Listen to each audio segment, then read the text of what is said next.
Dominator resorting back to just taking more control of center stage. Now going to wait a minute, wait, this might be it. This might be it. Forward air not going to connect that time, but he's put on the pressure. 93% almost unanswered, and the F-Smash, and Dominator pushes himself through in this bracket. Safest options only. We've seen this before. Can he find something crazy? No, he can't. And Snow takes it over Sonic. The upset, the 14th seed over the 3rd. Moving on winner's side. You can see the excitement. You can see Japan cheering behind him. We have reached the end of 2024, and I'm curious of how Mario did this year. How did the Mario players perform? Is he still relevant in the meta? Let's find out.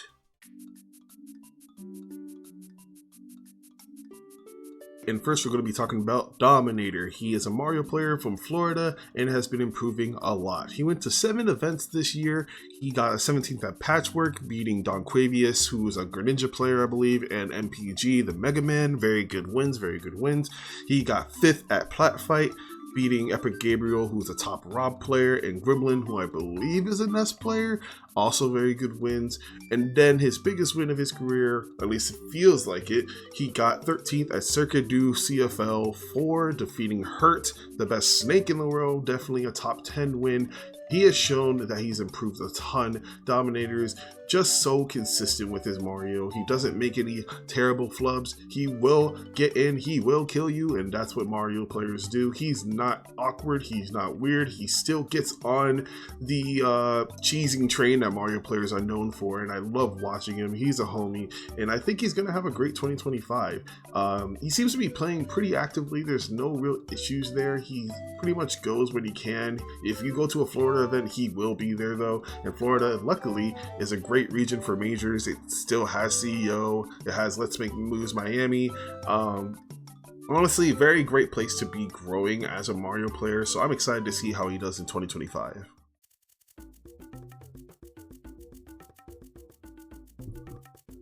Pluto is a top Mario player from Washington and is fantastic. He's been doing this for years. Definitely one of the most underrated Marios. He also has a Falco as a secondary.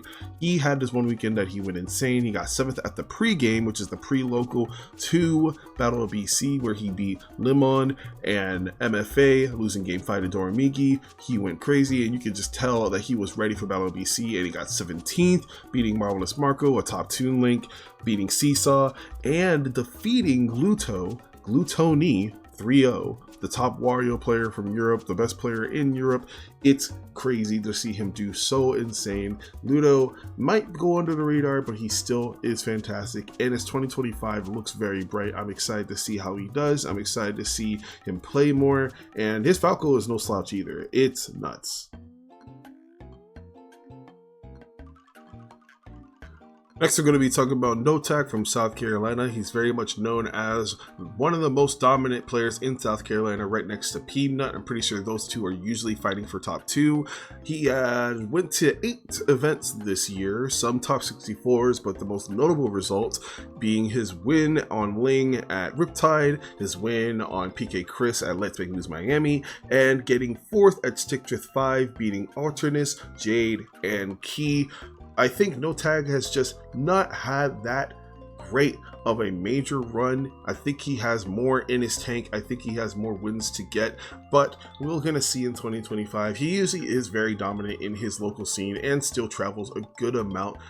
It's just unfortunate that he doesn't live in one of the extreme major scenes to be able to go to an easy major. I mean, majors are tough, man, and he still puts in work. He still goes to a bunch of stuff. We can see more from Notak. We're going to see more from Notak, and I'm very excited to see his future.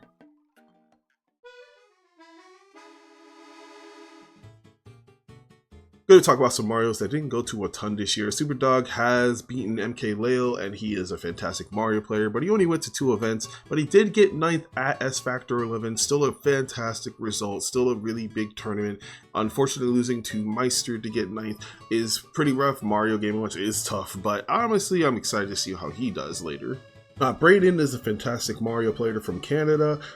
Didn't see him go to too many events. I think he only went to 4 events. I know he beat Burst at one of them. I think it was Ring Out.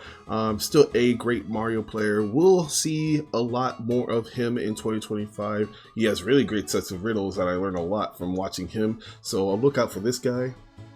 Now is a Japanese Mario who is pretty much known as the second best Mario in Japan, but only went to 5 events. But he did get a third at Kyokan 8. He did lose to Snow, I'm pretty sure, in Mario Pirate Myther, which I think is pretty funny because no Mario wants to play the Mario Doodle. That match, Mario Doodle sucks.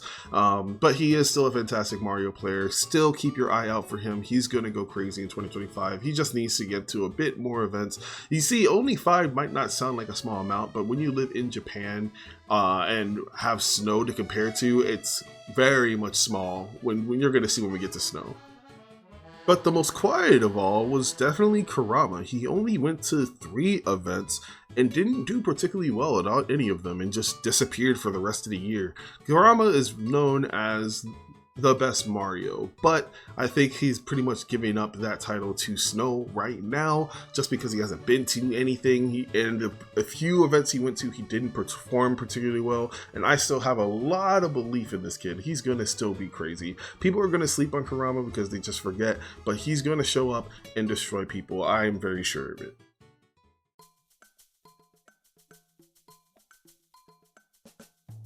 Snow had a fantastic year for a Mario player. He had many great events. He definitely top 8'd a good amount. He got first at Kurikan 5 over T, which was nuts because I don't know how you beat Kazuya. The Kazuya is really tough. He got first at Sumabato 44 over Kurage the Falcon, and he's beaten Akola, beaten Sonics, beaten Hurt, beaten Shuton, beaten Shattuck, beaten Raru. He's beaten so many people with Mario. He's pretty much the embodiment of showing that you can win any matchup in the game as long as you're attentive enough and as long as you have your combos down, you can do it. I used to believe that Mario couldn't beat Sonic. I used to believe Mario Steve was impossible, but Snow shows the way because he can do it against them all, and it's awesome. He is the best Mario right now. He is probably top 20 in the world right now. He's not quite top 10. He still has a good amount of losses in the grand scheme. He doesn't win everything. He still needs like solid brackets since Mia still does beat him good amount. Akola still does run him pretty much. But Snow still is fantastic, and he's definitely the Mario to go to if you want to watch VODs, if you want to just get better at Mario. He is the peak. Overall, though, it's a shame. It feels like there aren't that many Mario players playing right now. We still have some up-and-coming Marios. The top Marios are just pretty inactive. I hope Kurama comes back. I hope Now enters more. I hope Superdog enters more. I hope Santi Silver comes back. I don't know if he ever will, but that guy is also really insane. I still think we still have like Marios that might not be, you know, the big names, but are a little slept on, like Ludo. Ludo is really good. I think if I have more chances, I could go crazy, but we'll see.